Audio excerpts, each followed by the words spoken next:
Hello everyone, নতুন আর একটা ভিডিওতে আপনাদের স্বাগতম।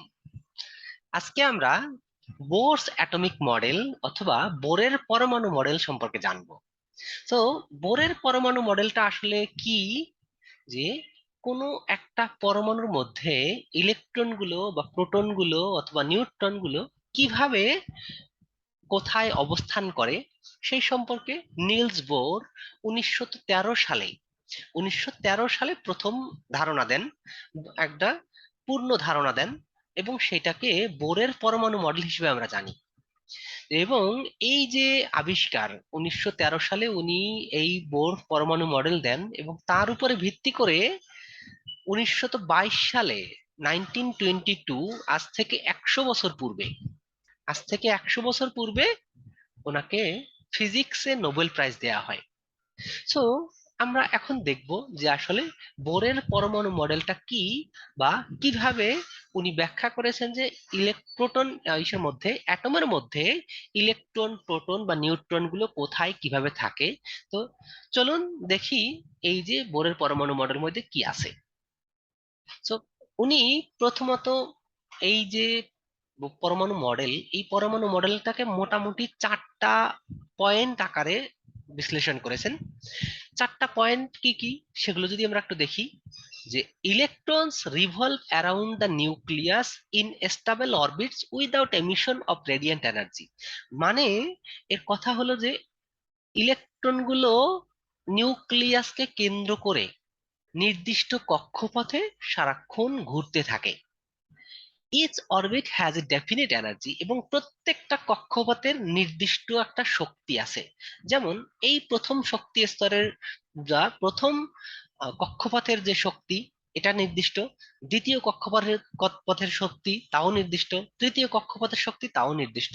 তার মানে যে ইলেকট্রনগুলো নিউক্লিয়াস অথবা যে এই যে কেন্দ্রে থাকে প্রোটন এবং নিউট্রন, এই নিউক্লিয়াসকে কেন্দ্র করে একটা নির্দিষ্ট কক্ষপথে ইলেকট্রনগুলো কন্টিনিউয়াসলি ঘুরতে থাকে।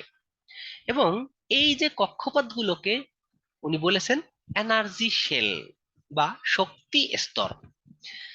দ্বিতীয় পোস্টুলেট বা সেকেন্ড যে ধারণাটা, an orbit or energy level is designated as KLMN shells, মানে এই যে শক্তি স্তরগুলোকে আমরা প্রথম শক্তি স্তর, দ্বিতীয় শক্তি স্তর, তৃতীয় শক্তি স্তর বা এরকম করে যে শক্তি স্তরগুলো আছে, এই শক্তি স্তরগুলোকে K shell, M shell, N shell, এরকম করে KLMN এই যে সিম্বল গুলো দিয়ে ডিফাইন করতে পারি অথবা ডেজিগনেট করতে পারি বা সিম্বলাইজ করতে পারি। এবং সেখান থেকে আমরা কি পাচ্ছি, যে আসলে এই কেন্দ্র থেকে when the electron in the lowest energy level it is said to be in the ground state, মানে কোনো একটা ইলেকট্রন যদি নিম্ন শক্তি স্তরে থাকে তাহলে সেটা সবচেয়ে ভালো স্টেবল, বা কম শক্তি স্তরে যদি থাকে বা ভিতরের কোনো শক্তি স্তরে যদি ইলেকট্রন গুলো থাকে তাহলে সেগুলো খুব স্থায়ী হয়, এবং এটাকে গ্রাউন্ড শক্তি স্তর অথবা জাস্ট মিনিমাম এনার্জি লেভেল বলা হয়। এবং এখান থেকে বাইরের কেন্দ্র থেকে বাইরের দিকে দূরত্ব যতই বাড়তে থাকবে, অথবা KLMN এই সেলগুলোর দূরত্ব আস্তে আস্তে বৃদ্ধি পেতে থাকে, এবং তাদের এনার্জিও কিন্তু ক্রমান্বয়ে বৃদ্ধি পেতে থাকে। 3 নম্বর পোস্টুলেটে কি বলছেন, an electron emits or absorbs energy when it jumps from one orbit or energy level to another, মানে এই যে ইলেকট্রন গুলো কোনো একটা শক্তি স্তরে থাকা অবস্থায় কিন্তু কখনো নিজে কোনো ইলেকট্রন মানে গেইনও করে না, লুজও করে না। তার মানে একটা নির্দিষ্ট শক্তি স্তরে ও সব সময় থেকে কন্টিনিউয়াসলি ঘুরতে থাকে। কিন্তু যখন এই শক্তি স্তর থেকে, যে কোনো একটা নিম্ন শক্তি স্তর থেকে যদি উচ্চ শক্তি স্তরে ইলেকট্রনটা যেতে চায়, তাহলে তাকে কিছু পরিমাণ, জাস্ট নির্দিষ্ট পরিমাণ শক্তি শোষণ করতে হবে, অথবা যদি উচ্চ শক্তি স্তর থেকে নিম্ন শক্তি স্তরে ইলেকট্রনটা যেতে হয় তাহলে ঠিক ততটুকু পরিমাণ শক্তি নির্গত করতে হবে। তাহলে এর মাঝামাঝি কোনো অবস্থা হতে পারে না, যেহেতু এই কক্ষপথগুলো নির্দিষ্ট এবং এর কক্ষপথগুলোর শক্তিও নির্দিষ্ট।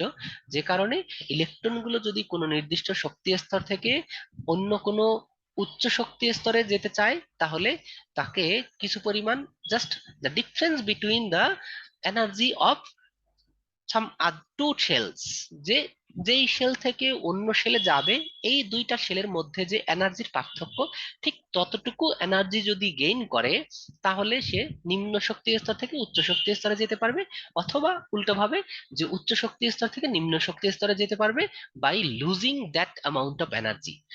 চতুর্থ পোস্টুলেট যেটা, সেটা the energy absorbed or emitted is equal to the difference between the energies of the two energy levels E1 and E2।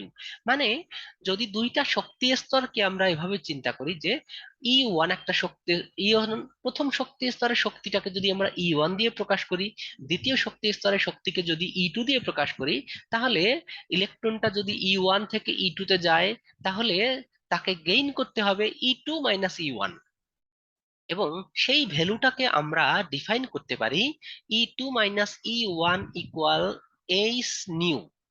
মানে যে পরিমাণ এনার্জি তাকে পরিবর্তন করতে হবে, অথবা যে পরিমাণ এনার্জি তাকে শোষণ করতে হবে, তার মান হবে E2 minus E1 equal H new. আসলে এই যে যে পরিমাণ এনার্জি গৃহীত হবে অথবা শোষিত হবে অথবা বর্জন করবে, that would be exactly equal to the difference of the energy of the shell. যে প্রথম শক্তি স্তর বা দ্বিতীয় শক্তি স্তরের এনার্জির পার্থক্যটাই হবে এই এইচ নিউ। এখানে আমরা কোনো একটা পদার্থের ক্ষেত্রে, যে কোনো একটা পরমাণুর ক্ষেত্রে যদি E1 এবং E2, মানে প্রথম শক্তি স্তরের এনার্জি দ্বিতীয় শক্তি স্তরের এনার্জি আমরা জানি, এবং এই এইচ হলো একটা প্ল্যাঙ্কস কনস্ট্যান্ট, তার মানে এই ফ্রিকোয়েন্সিটা আমরা তখন জানতে পারবো যে আসলে কি পরিমাণ এনার্জি শোষণ করছে অথবা কি পরিমাণ এনার্জি, তার মানে কত ফ্রিকোয়েন্সি। যা আসলে ফ্রিকোয়েন্সি যদি আমরা জানতে পারি, তাহলে তরঙ্গ দৈর্ঘ্যও জানতে পারবো। আর তার মানে হলো আসলে তার করেসপন্ডিং এনার্জি, যে কোনো একটা ইলেকট্রন কোনো একটা উচ্চ শক্তি স্তর থেকে নিম্ন শক্তি স্তরে গেলে সে কি পরিমাণ এনার্জি অথবা তার ফ্রিকোয়েন্সিটা কত হবে, কি কোন দৈর্ঘ্যের বা কোন তরঙ্গ দৈর্ঘ্যের লাইট সে এমিট করবে। সো এই হলো আমাদের পোস্টুলেট বা Dalton, sorry, Bohr, Niels Bohr যে অ্যাটমিক থিওরি দিয়েছেন, সেই থিওরির চারটা পোস্টুলেট। সো এই হলো আজকের ভিডিও। ধন্যবাদ সকলকে।